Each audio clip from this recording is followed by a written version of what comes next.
Olá, meus amores, bom dia, boa tarde, boa noite, tudo bem? Eu vim aqui para fazer a segunda parte do vídeo, como eu descobri que estava com fibromialgia. Mas primeiro, aproveite, se inscreva no canal, deixe seu like e o seu comentário.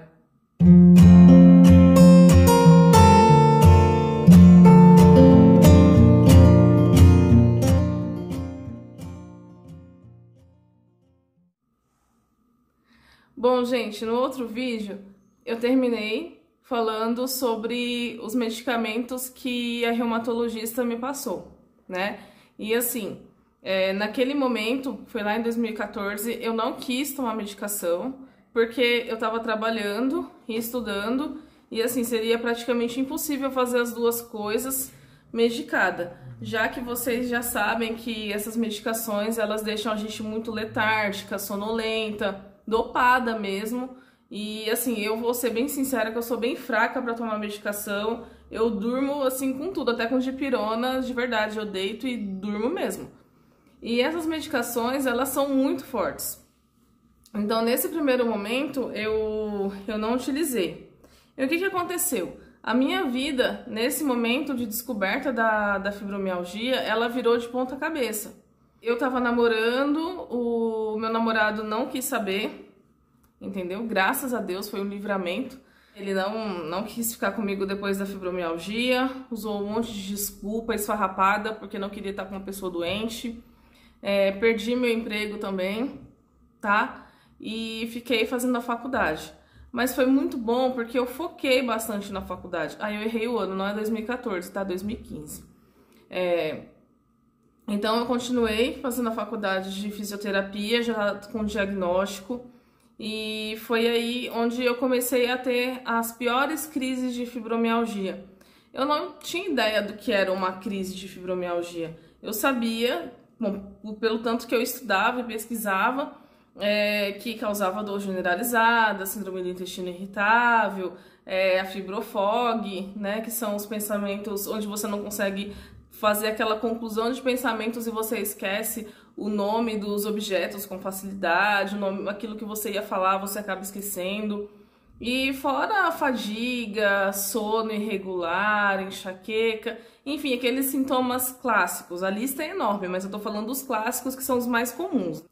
E então comecei a ter várias crises. E só voltando um pouquinho no tempo, uns 2 meses, 3 meses antes de perder esse emprego, eu tava já em crise, eu não sabia, eu sentia muita dor, eu não conseguia ficar muito tempo na mesma posição. E assim, como eu trabalhava e fazia faculdade, eu fazia faculdade de manhã, já ia direto pro trabalho, chegava em casa 8, 9 horas da noite. Então é um ritmo super cansativo para quem tem fibromialgia. Geralmente as pessoas fazem uma ou outra coisa, mas não conseguem associar as duas coisas, a rotina de trabalho com rotina de estudo. E então eu comecei a ter várias crises, até na parte ginecológica mesmo foi afetada. E eu comecei a sentir muita cólica, comecei a sentir muita dor. As dores são sempre super intensas e eu não sabia o que era aquilo. Tanto é que quando eu falava com qualquer pessoa o que eu estava sentindo, não tinha diagnóstico ainda, as pessoas falavam que aquilo era frescura ou era porque eu não queria trabalhar. Então, esse tipo de frase que a gente ouve comumente, ela acaba destruindo ainda mais e causando mais dor, né, do que a gente acha que consegue suportar.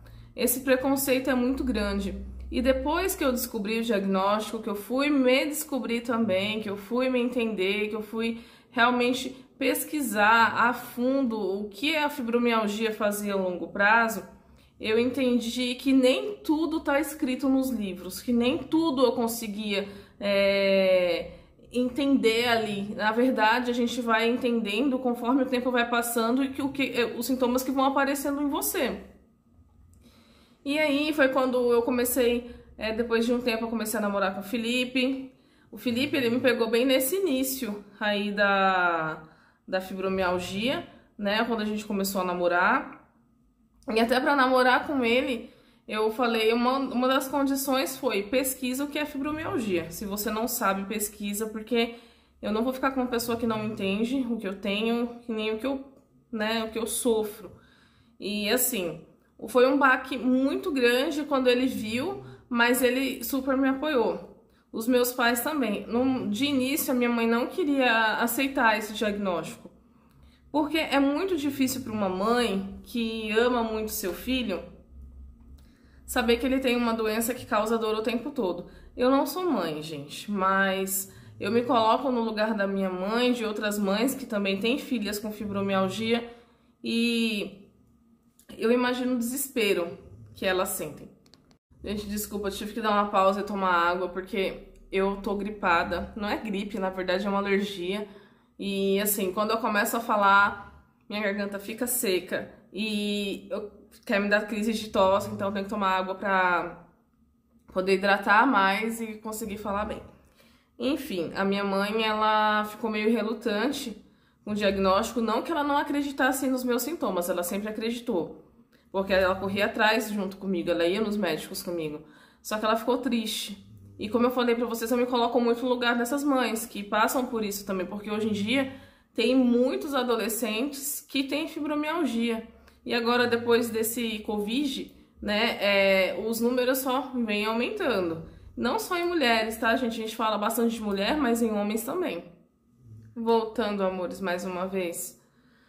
A crise de tosse vem e é difícil de voltar a falar de novo. E aí ela me viu um dia numa crise muito grande, onde eu falei assim pra ela: a minha vontade era de me jogar na parede, porque eu sabia que eu ia sentir dor, mas eu sabia o motivo pelo qual eu ia sentir dor. E ela viu que eu tava chorando de dor e que aquilo não tinha como ser manha, não tinha como ser preguiça, não tinha como ser outra coisa. E aí ela começou a acreditar. E eu acho que eu fiz uma coisa muito certa.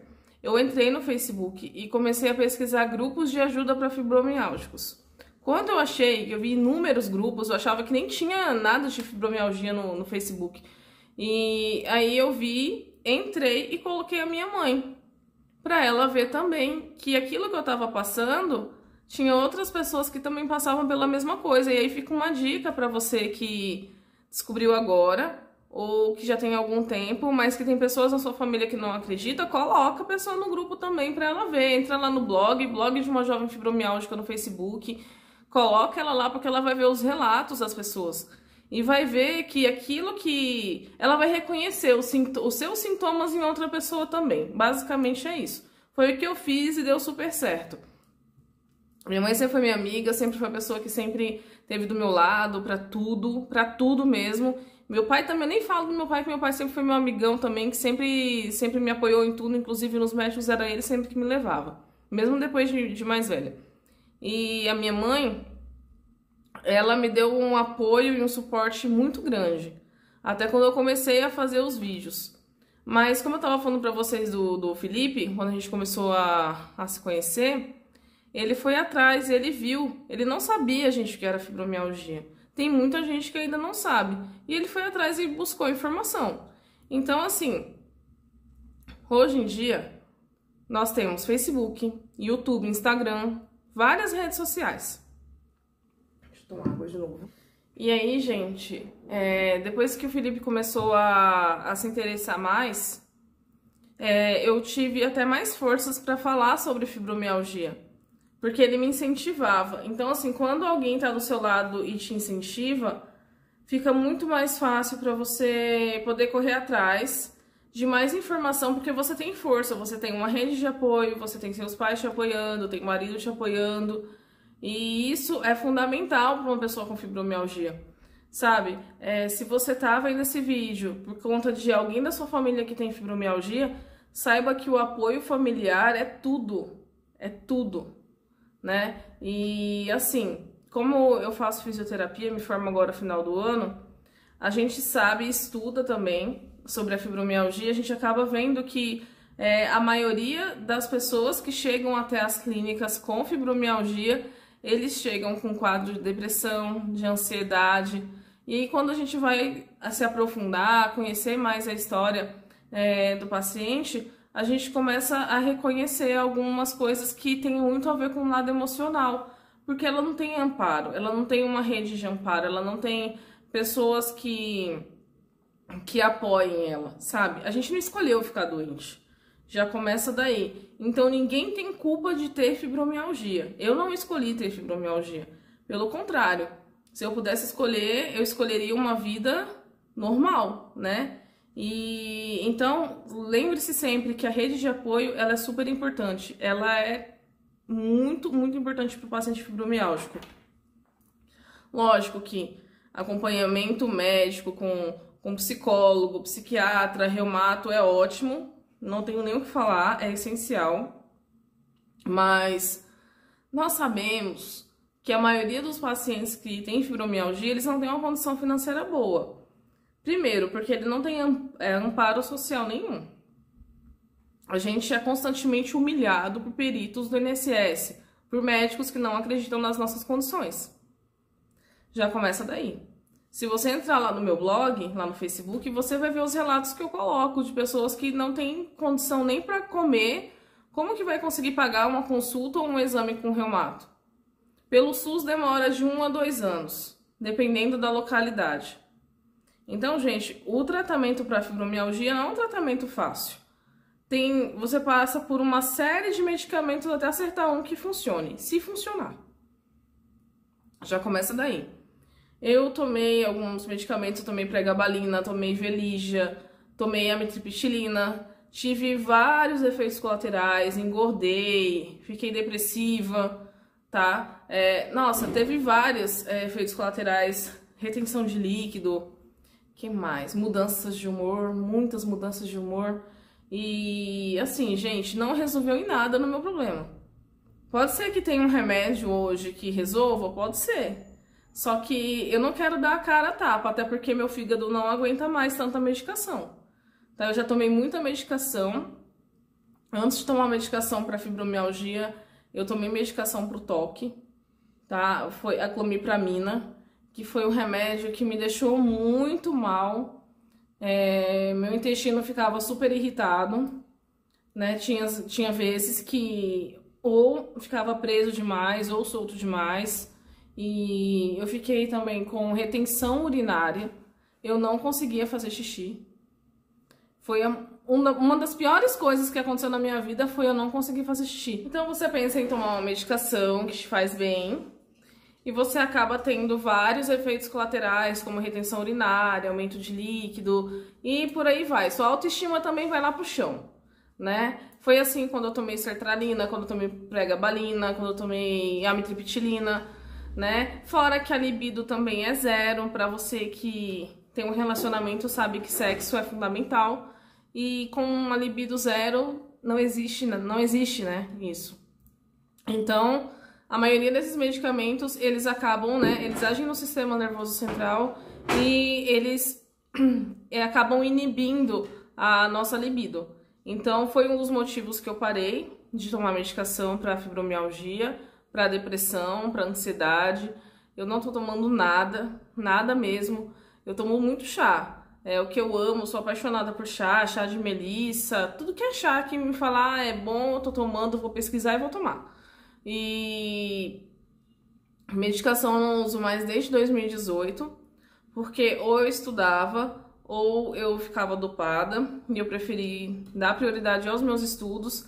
Até porque eu via que quando eu estava tomando esse tipo de medicação, estava atrapalhando muito a minha concentração, ficou assim super atrapalhada, eu não conseguia me concentrar. Se você tem a capacidade de você estudar e você conseguir entender um conteúdo em uma lida, eu tenho que dar 3 lidas para eu poder entender aquilo que eu preciso estudar. Já começa daí, a minha concentração ficou muito pior. E parece que o tempo vai passando, se eu dou um descanso e não leio, aí piora ainda mais. Então, assim, a gente tem que estar em constante, né?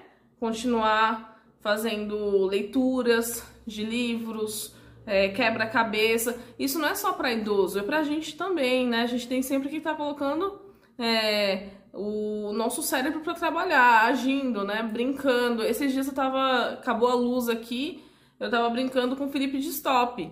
né? Que é uma brincadeira que para quem é adolescente ou mais jovem pode lembrar, que é assim, você vai colocando o nome de objeto com uma letra do alfabeto. E por aí vai, o nome de um carro com a letra A, o nome de uma fruta com a letra C, e por aí vai. Eu tava fazendo isso, aí até que me saí bem, ganhei do Felipe. A gente vai estimulando, né, estimulando. E assim, não sou contra o fibromialgico tomar medicação, eu acredito que a pessoa tem que correr atrás daquilo que faça bem a ela. Né? Já começa por aí, te faz bem? Ótimo. Pra mim não fez, mas se pra você tá fazendo bem, continua, vai atrás. Apoio psicológico é fundamental. A nossa doença é uma doença do sistema nervoso, né? A gente sabe hoje que não é só uma doença reumatológica, ela é uma doença neurológica e que a gente precisa procurar também um psicólogo para nos ajudar, porque tem estudos que falam que a maioria dos fibromialgicos terão quadros de ansiedade, quadros de depressão, então tem que correr atrás. Se a gente lida com tantos problemas de saúde, a gente corre para vários especialistas, por que quando a gente não tá bem, a gente não procura um psicólogo, não procura um psiquiatra, né? Então, amores, é isso. Decidi falar um pouquinho de como tem sido e de como eu estou hoje. Peço que vocês se inscrevam no canal. Eu tô fazendo esse vídeo assim, que a minha voz tá super zoada, né? Por conta, não sei se é gripe, se é alergia, não sei o que é. Mas eu não tô podendo nem usar álcool, que, gente, parece que minha garganta fecha. Eu não consigo respirar, começo a tossir. Eu tô com muita alergia do álcool. Tá sendo bem difícil fazer esse vídeo pra vocês. Eu parei várias vezes, porque realmente tá sendo muito complicado. Fazer vídeo, parar e tomar água, fala de novo, quer dar crise de tosse, eu paro, volto, tomo água. Então, pra não forçar mais, eu vou finalizar esse vídeo. Espero que você tenha gostado. Se você tem uma sugestão de conteúdo, pode me falar por aqui, pode me mandar no Instagram, no Facebook, mas aproveita para dar o seu like, curta, comente, tá? Isso é fundamental. Espero que vocês realmente tenham gostado desse conteúdo. Um grande abraço, fiquem com Deus e até a próxima.